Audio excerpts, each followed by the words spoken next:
I'm the life-changing name. So any moment could be an impactful moment. Like if I'm talking to a group of guys, I want that moment to be big. That might be the biggest moment of my life. You know, I don't know that. But like me being a life changer, that's how I go into every situation. God gave you that vision for a reason. Just do it and believe in yourself. You know, everything else that come with it, take it. You know, you can say one thing to somebody and it change their life forever. Don't worry about sitting on the back of the bus. Just focus on where you're going. Every moment is a life-changing moment. Speak on it, don't hold it in.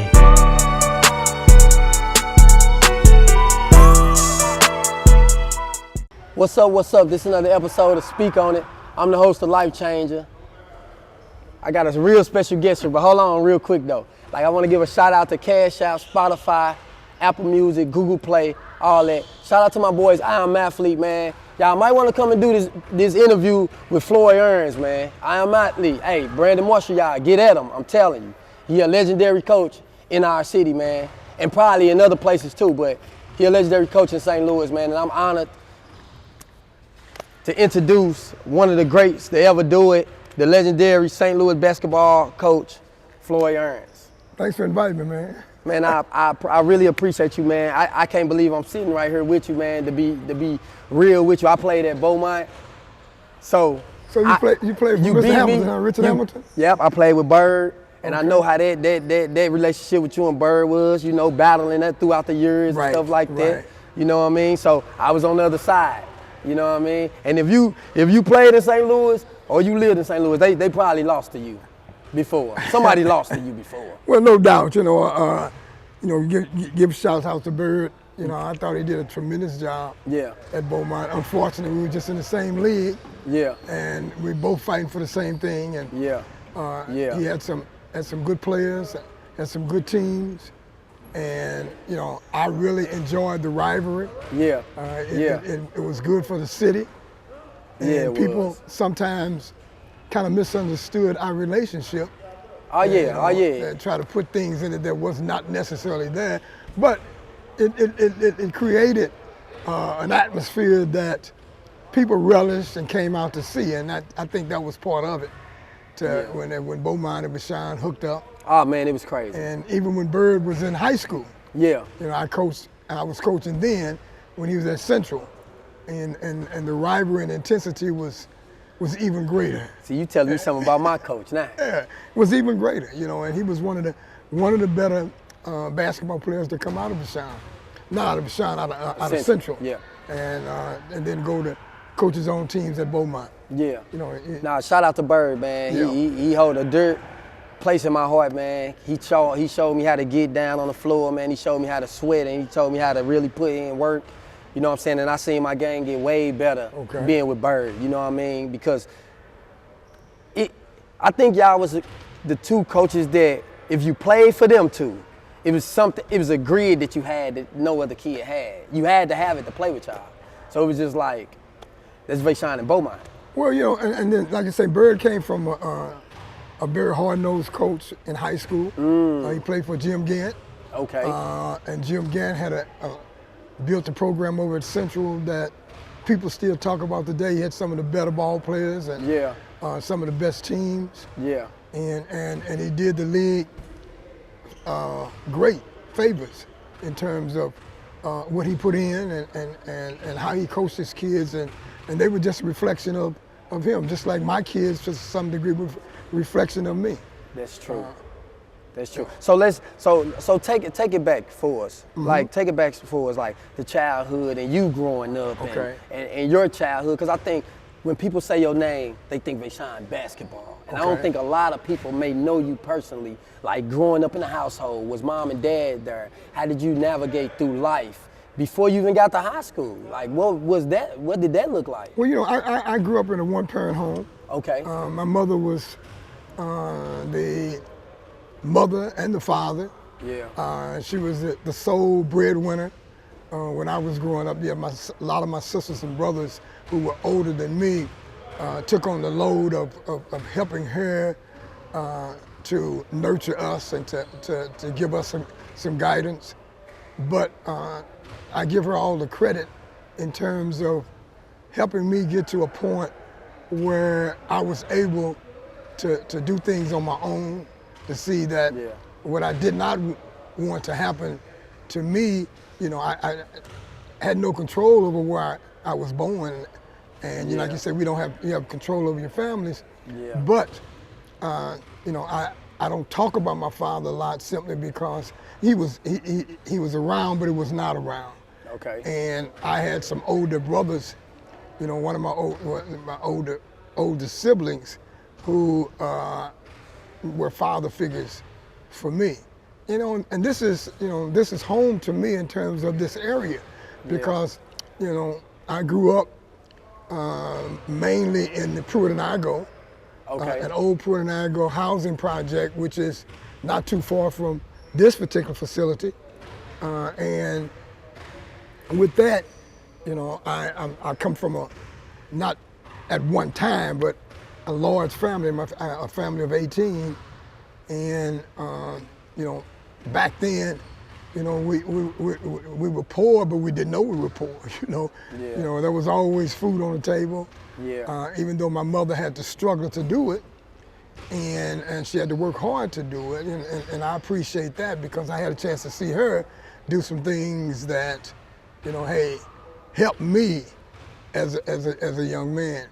And I went to elementary school not too far, and ironically, the elementary school that I went to, which is Blewett, you know, my son now is the principal of Blewett. Your son now is the principal of Blewett. Of Blewett. You know, it's amazing how life evolves and how things come around the circle for him.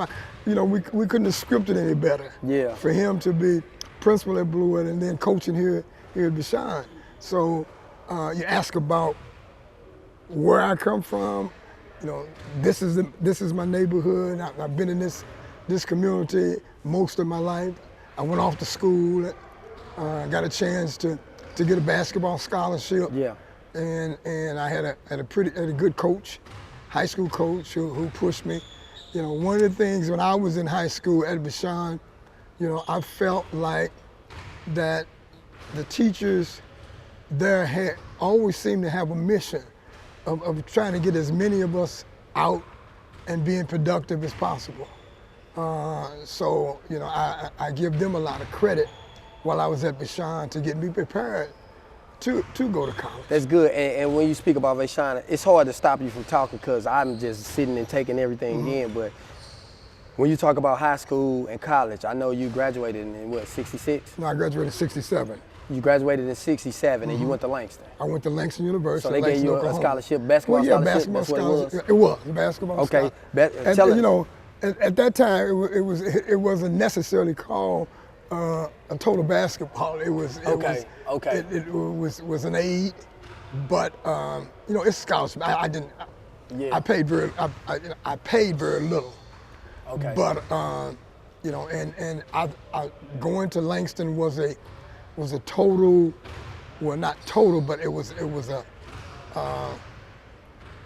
really transition in terms of an eye-opening of where I was coming from to where I went to school at. Yeah. It's in a rural community, you know, off in the hills of Oklahoma. Yeah. He was a city kid going down there, but I give them credit for, I don't know where I would have been or what I've done if I had not gone to Langston. Yeah. All I knew that I wanted to go to college, and I don't know what it was going to take. And fortunately, I had enough skill in the basketball area and enough knowledge and education to get a scholarship and to accept it. So what made you come back? What made you come back home? Because you came back home and you got you was a teacher, social studies. Yeah, I was social studies teacher first. You know, it's strange how that happened. You know, and it's kind of strange how I got into coaching. Yeah. You know, I never thought that I was going to be a high school basketball coach. You know, that was not my intent. Okay. When I left and went off to school, I knew I wanted to do something. Yeah. And I didn't realize it until my sophomore year of college that, hey, you know, this is something, you know, teaching and giving back, and getting into that profession was something that probably was ingrained in me to do. And when I coached my fraternity's team, intramural team, in my sophomore year in college, and that lit a spark or something in me to say, hey, you know, hey, this is something that I might want to do. You know, I wanted to stay around basketball. I knew at that time that basketball probably was going to only get me so far in terms of being in that particular profession as a professional. So, you know, I knew then, totally by my junior year, that I wasn't going to be a professional basketball player. Yeah, you know when you know. You know when you know. You should. Most people know when they know. Yeah, they know. But but there are a lot of things you can do if you like this game, and I love the game. Yeah. And I felt like there's a lot of things I could do to actually stay in it.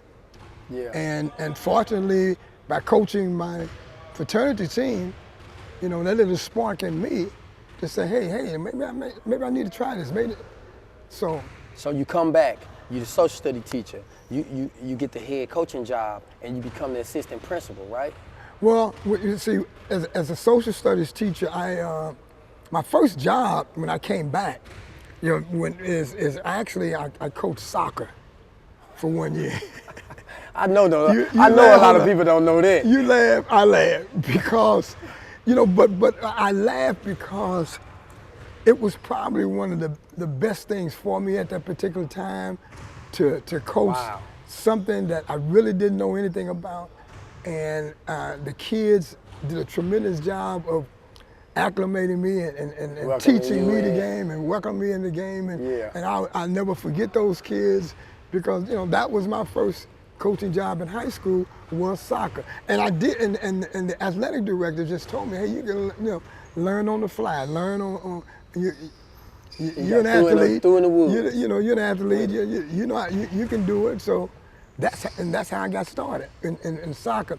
And they wanted to keep me around because at the time there was not a paid position on Ron Coleman's staff because Marvin Neals was technically the B team coach / assistant coach to the. Right, so he get paid. So I stayed around and helped Ron with the varsity team, helped Ron with basketball. Yeah. And I didn't get paid, but I got a chance to put my imprint on some stuff. There you go, and it was something that you was passionate about. Yeah, and so that's how I did. Money don't matter when you're passionate and it's in you like that. It's, you know, and coaching basketball for me has never been a job.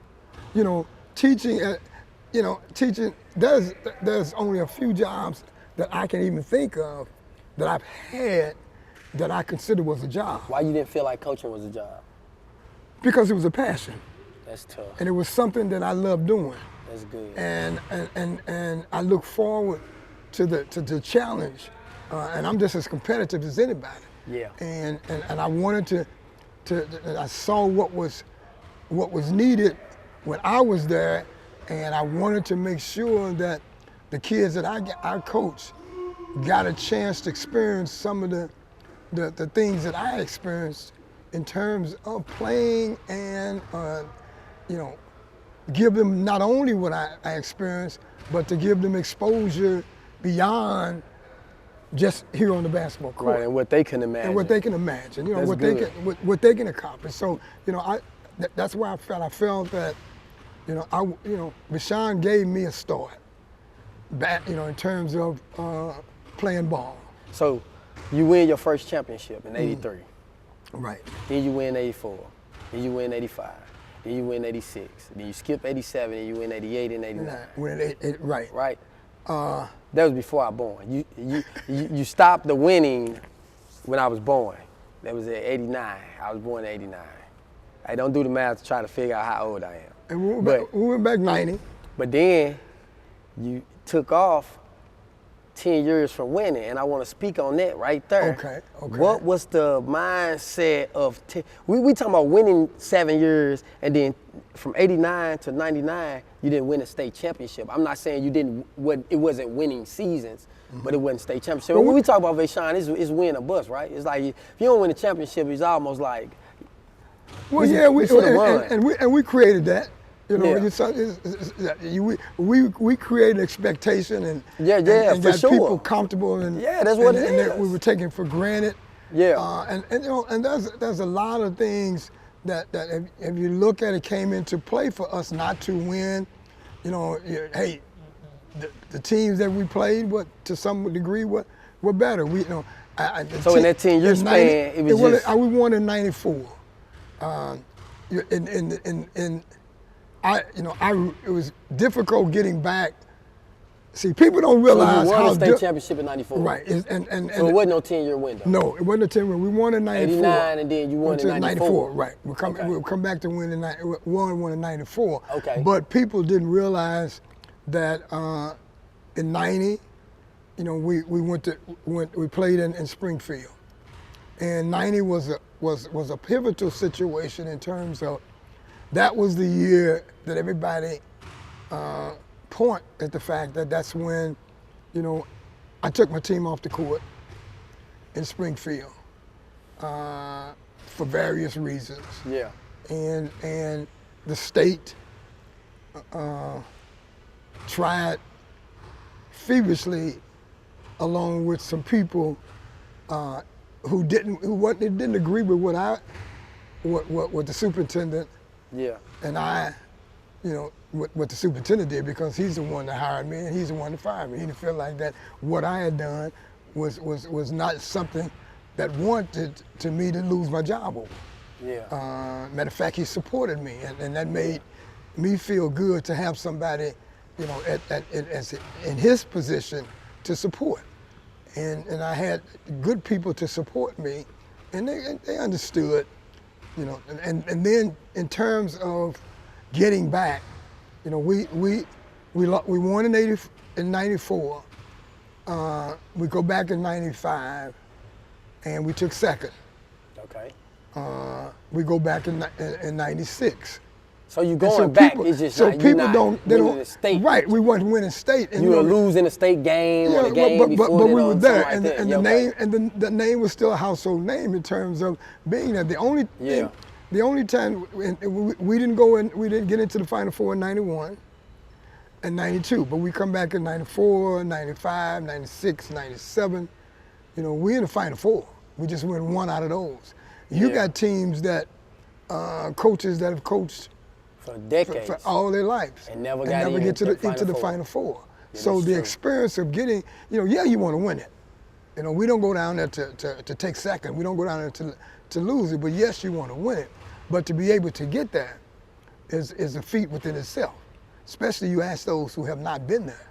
Yeah. And then you look at what my son has done in 10 years, and he's going on his 10th year, and he's been in the Final Four 8 out of 9 years. Right. You just don't do that. And there's reasons for doing that in terms of getting kids to believe in the system and what you're trying to do. Because we're talking about 20 plus years appearance, 15 plus years state champs. Like that's a long time. That's a long time. Well, yeah, in any sport. There you go. You know, and then you look at, and I'm not, you know, I'm not trying to be braggadocious. You but got it's just a fact. You can. But the that's reason a why fact. is because you're dealing with kids, and you allow kids to stay consistent over the decades. You know, and anything like we talking can about happen. kids. Yeah, we're talking about kids, and you right. you're around it. You know. There I'm you sure, go. You know, I would love for my kids to experience and get that experience. Come on, now. You know, I felt good for when Michael Brown, who coached at Career Academy. Yeah. And he got a chance. Yeah. To go and take a team to the Final Four. Yeah, he did. You know, if you talk to Bird Hamilton, I'm sure Bird will tell you one of the things that he wished he could have done. And unfortunately, he might think that I was in his way, or he could have done this if I was not there. But, you know, he coached 20 plus years and never got a chance. Yeah. Well, as a player, he went to the Final Four. So he knew what what it felt like to get to the Final Four, and to be able to give his kids that opportunity. That's just it's tremendous. Bro. It's special. So and he had not had he didn't get a chance to do that. Yeah. Maybe if he was in another conference, another whatever. Yeah. Another class. You could say all that. You could say all that. Yeah. But he didn't get a chance to do that, and I kind of wished it on him, wished it for him, just to get that feeling, because you it's hard to explain and hard to visualize all the things that goes into it and go around it, and I felt like I've been blessed to be able to do the things I've been able to do, here at Vashon. I don't know if I could have done it anywhere else, but I know I did it here. So let's transition, and that's good, man. Let's transition. So transition until then you win. What it? 2001, 2002, 2003, or something like that? We won 3 in a row in the first. There you go. You three-peated. First team in the history of the state, Lloyd School, to three-peat. And so you was named the first Vashon Scholar Athlete of the Year. Oh, that was in '67. Yeah, that was back then. My senior year. I kind of skipped it. I had to get that back in. Okay, my senior year. I was. They started as a player, right? Yeah. Okay. They started the program called Scholar Athlete, and they still got it today. Yeah. And they picked the top kid or athlete in the school, and they highlight that kid as being, and you had to have not only the athletic ability, you had to have the academic status. So and I was fortunate enough to maintain and be on the National Honor Society as a student athlete, and I stressed that with my kids that it can happen. You did it the right way, man. Well, that can happen. So and that was something I enjoyed. I really enjoyed too for my mother, and not only to get to see me as a scholar athlete, but to see one of her children being the first to matriculate and get a college degree before she passed. That's tough. So that meant that, that right there meant a lot to me. Yeah. To be able to give her the opportunity to see, to enjoy the fruits of her labor. Yeah, and that's how I feel about my dad. I was the first kid to graduate and walk across the stage, and he actually got one of his kids to walk across the stage. Graduating high school, he didn't do it. So you know what it. See, there you go. You know that feeling, and you know. And I got older brothers and older sisters that didn't do it. And so to give him that opportunity. Yeah, he got to see that. Mm-hmm. So I feel exactly where you're coming from when you say that. So you went in 03, 04, right? Mm-hmm. 02, 03, 04. It was a three-peat right there. Yeah. You win. After that, so after that, that was it. Well, no. And no, it wasn't it for you, because I graduated in 08, and you coached against us all 4 years. Okay, well, I know. But I 3 of them. Well, we three-peated. Yeah. In 2002, it was 2000, 2001, 2002 was a three-peat. Okay. 2003, we went through a transition. We had a team that I felt was strong enough to get back to four-peat. Yeah. But what happened was, Dwayne Pope, who was... Shout out to my boy Dwayne Pope. That's my boy. When he was going to be one of the leaders of the team, he played on 2 other state titles. And this was his junior year. Yeah. And he broke his kneecap over the summer. Then we had a kid who got gunned down, and people Malik White, who was going to be someone that we look forward to him stepping into some big shoes and doing well. And then we had Malik, and then we had a kid, Priest, who decided that he wanted not to play basketball. So there's a lot of things that happened, but I'm not making an excuse for that. No. But what it did was it gave me the opportunity to go through a season and to see that, you can't take this for granted. That's tough. And I thought there were some things that maybe I could have done. Not blame my kids, I could have done. And then not getting there, but even with that particular year, people don't realize we were one free throw away from getting to the Final Four again. With all that going on, and when Pope came back, he was not 100%, but he was at 70% better than kids on the court at 100%. Yeah. So, but we were one free throw away from actually getting back to the Final Four. Now, whether we'd have won it, that would have been a tremendous accomplishment for those kids to get back to the Final Four. Yeah. But, and people don't understand, that very next year, Pope's senior year and Will Franklin's senior year, they did something that none of my teams have ever done, and they went undefeated and won the state, 2004. That was the only team that ever did it? Only team I've coached. That you had? That I've coached. You know, and we've had opportunities, but you know, we lost. For instance, Jimmy McKinney in 4 years only lost 4 games. He lost to LeBron James. You know, I'm just saying the idea of that situation. So for them to go undefeated, and I being the coach and experiencing that, man, it's nothing like it. Not to say I was looking to go undefeated, but you know anything can happen in the course of a game or in the course of a season, and for us to go undefeated was a tremendous accomplishment for those kids. That's accomplishment. That's a major accomplishment. After coming back from 2003 and going through in 2004, yeah, and then 2005. Coming back and just... And they were #1 in the country, got a chance to experience. That's a great coaching staff too, man. Well, yeah. That's an amazing coaching staff to keep these kids healthy, to keep these kids playing hard, because it ain't easy to do. No, not. You in it. You know how it is, you know, and you try to stay on top of it, and it's not. And it's when I look at my son, I wonder, hey man, you know, could I still do this today? Yeah. And what he's doing. Yeah. And getting basketball, keeping his kids, kids the skill levels and kids with the TVs and all. Yeah, they jumping all out of the gym crazier. And they're doing some, you know, and anything. And they got a lot more things. These kids nowadays that can get their focus off of basketball and all that stuff. Yeah, they go home to PlayStation. For sure. They come in and, you know, I was watching one time his practice sessions. I come quite often. Yeah. But the kid got in, he ran in here because he was a little late. And instead of running directly to the locker room to get his clothes on, take his clothes off and get practice so they can get inside, he stopped and plugged his phone up. which drove me crazy at the time that would have happened to me. But times change. Wow.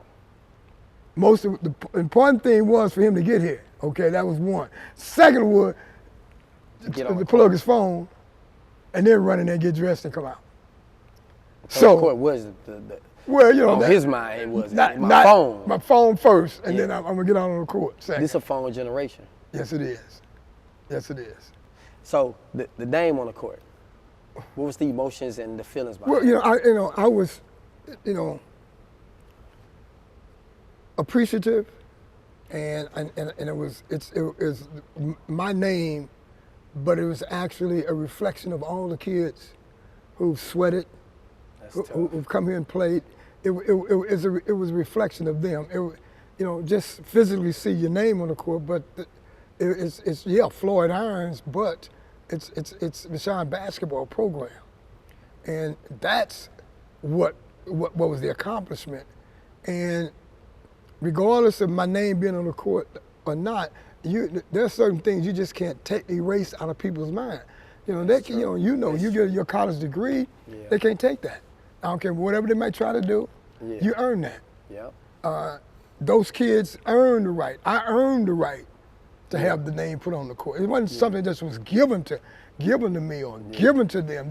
They earned it. But was just ideas to do it. So you can't take that memory. You might, for whatever reason it was done. Yeah. You can't erase it. And when you speak of high school basketball in this state, you got to speak of Vashon basketball program. That's facts. definitely in the city, in the state, and then it's basically people around the country who know. If you ask them about, hey, when high school basketball or basketball comes up, the name of Vashon resonates on a lot of people.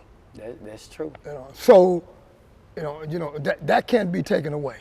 No, it can't. So, they can try and this, that, and the other. Even if this school does not exist in the future. So coming from the legend, I gotta ask you this question. Coming from the legend, top 5. Oh no. In my mind, and it might be 20 for you. But in my mind, if it was a top 5 let me that tell you you had to something. pick.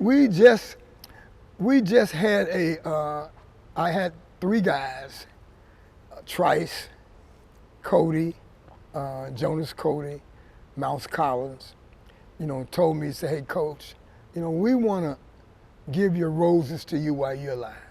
We want to give you a real retirement, and we want to put together a 50th anniversary, a 50th reunion, anniversary. They did it? And they did it. Yeah, I seen it. That was Fox 2. And they did. That was Fox 2, I seen. And they did a good job, in terms of what they did. Yeah. But one thing that I think took away from it and put a little damper on it is when they started naming who's the best players and the top 50 players. I didn't think we needed to do that. I really didn't. Because it's in my mind, I can always think about who could be what or who's what and who did what. But to sit down and to go through that to say, I can list top 50 players, I probably couldn't. And they did it. They attempted to do it. And it kind of upset other Wolverines. Well, it did. It upset not only some people names wouldn't know that felt like they really put an impact. Well, all them kids, when they played and you get part of it. I get what you're saying. If you played for Bird, you probably said, shit, I could be considered one of the top 50 players that played for Beaumont at Beaumont at the time. Everybody, and they have a right. They have a right to be, one thing that for the most part, they have a right to be able to say they played in one of the most successful basketball programs in this country or in this city, and they were part of that. Even if they didn't even play a lot. But the effort was there, and see, we put credence on who played a lot, but how many times you could not be as good as you were if there was not somebody pushing you every day in practice, pushing you, trying to get your spot, trying to get that little playing time, and never giving up. Those players who might not have played 32 minutes a game, or might not have played 20 minutes a game, they put in an enormous amount of practice time in here. And my practices, and if you could ask anybody, for the most part, my practices was harder than many of the games we played. And they, the competition. So let me ask you, is that the recipe? Part of it. Yeah. I relish practice. I relish putting practices, and I watch my son and I sit in the stands, and it's they say apples don't fall too far from the tree. I love seeing him prepare his kids, and I got a lot of kick out of it. I'm preparing my kids and getting them ready, and for the challenge. And I made my practices by design to be very difficult. To be very competitive. It's my job to give them my best. Yeah. If I demand for them to give me their best. That's tough. I did. And I was a taskmaster. I was a strict disciplinarian. My kids knew that if there's, if I didn't see it in practice, don't surprise me in a game. If I didn't see you dunking it in practice, don't get in the basketball game and think you can dunk all of a sudden you can dunk. Because if I don't check it in practice, then I can't get mad at you if you do something in a game that I check that first in practice. So just expand on like one of the darkest moments in your career in basketball. Well, I didn't want to go out and retire the way I did. Yeah. And the unfortunate incident, which I don't blame anybody but myself, that happened. And it's no secret that I spent some time in the federal penitentiary. Yeah. That I got involved with somebody that I allowed to infiltrate and I began to trust. And again, the blame is on me, not the person that introduced me to the situation. Yeah. But I thought it came at a time where I was vulnerable to the fact that I didn't normally. I scrutinize and do a lot of checking and researching before I get into a situation, but I didn't. Yeah. And I paid the price for it, and it's stuff that I actually try to teach my kids. Yeah. That I went against my beliefs and teaching points in terms of what had happened. So that was, and then the way it all came down and the way it came crashing down and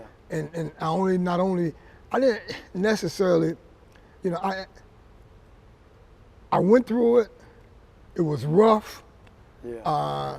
But I felt more for the kids, my players and what they might have to endure and what people are saying to them. Yeah. And they trying to, answer or do whatever. I felt more. And then I also felt bad for the fact that there might have been a lot of kids who was looking forward to coming here to play. Yeah. And it turned them around. And it either turned it around or it kept them from being able to do that. Yeah. But, it's amazing how, things happen. Here it is, 10 years after I went through my situation, my son comes here and revived the program, and it's almost like it hasn't missed a beat. And I just want to tell you, I respect you, man, for even stepping up to the plate and taking that on the chin, because a lot of men, you got to be a man to do that, man. Oh, well, no doubt. You got to be a man to do something wrong and then say, I did that, and whatever comes with that, I'm gonna take that. Well, a man do that. And I had to do it. I guess that comes from part of my upbringing there too. You go. There you go. Like I say, it's you take ownership. We take ownership when we're successful. You got to also take ownership when you're not. Things don't necessarily go your way. But there's a teaching point. There's a lesson in all of that. Hopefully. Like I said earlier, my son's circle is very tight. And he keeps that way because what I went through and he had to go through as my son, he got a chance to see that once you get up there, everybody who pats you on your back and who's there around you are not necessarily with you. And I got up to a mountain who at some point maybe I thought I can't be touched. Yeah. And that the grace of God, he had to let me know, you don't get too high where you can't be reached and you can't be touched. So that portion, that portion for maybe going through that for me has helped him. Yeah. And will help him. Now, I'm not to say I want him to be hard, but I want him to be able to not fall into any of those traps. Okay. That's good, man. That's good. That's good, man. Yeah. So. That's real good. So you hear Floyd got some rings took. Well, again, how did that make you feel? The rings going, or was it? Those are tangible things that we can get back. That you can get back. Not only that, but the thing is this, you know, I told you like earlier, I got a college degree. No, I got a high school diploma. I got a college degree. I got a graduate degrees. I earned those. Yeah. You earn yours. We earn those championships on the floor. Yeah. You can't erase that. I got you. In your mind, my mind, and whatever. You can't erase. You know, those are things you cannot erase. Yeah. And the players who played against us, who lost. Yeah. I guarantee you, they ain't gonna want to say, "Well, we'll accept the ring, we'll accept the championship." We lost to them. Yeah. That's we true. lost. You know, we lost them. We lost to them on the court. Yeah. Now, if it says something about any coach who wants somebody to give them something, they know they didn't earn it. Yeah. You know, they know what they did, and we didn't do anything less or more than what other people were doing and what they done. They could say whatever. We had it. What is an illegal player? What is, you know, when you get down to recruiting, what is recruiting? Yeah. You know, if I, you know, so again, no, that doesn't bother me by reading something and say, hey, they took 3 titles. Yeah. Or they took this, that, and the other. No, you can't take that. We won that. We won that. My kids, and I My tell kids them, played and I against tell your them, kids. They won that. Dwayne, Will can walk around here, and those that play in an undefeated team can walk around and say, "Hey, we're the only team in the history of Vashon that played an undefeated season." That's tough. Eastside ain't gonna ask you to. Eastside, when they lost to Dwayne, ain't gonna want, you know. Tommy Liddell don't want no forfeit. Right. Yeah. Tommy Liddell know he lost to Dwayne there. Yeah. You know, people, you know, those teams know they lost to that team. Them teams. Only the have-nots, you know, only the people who don't win, for the most part, say they were cheated. I have never known a winner to say he was cheated. So let me ask you this question before we wrap it up. Do you think that you didn't put the imprint on Vashon forever? Because sometimes you can do that, and then when the Irons leave, Vashon turn into a program, and I'm not gonna name any school, but a program that don't win no more. Is it a thing where Vashon might last forever for the next 10 generations like it's been since you started? I can't answer that in terms of what's gonna happen in the future.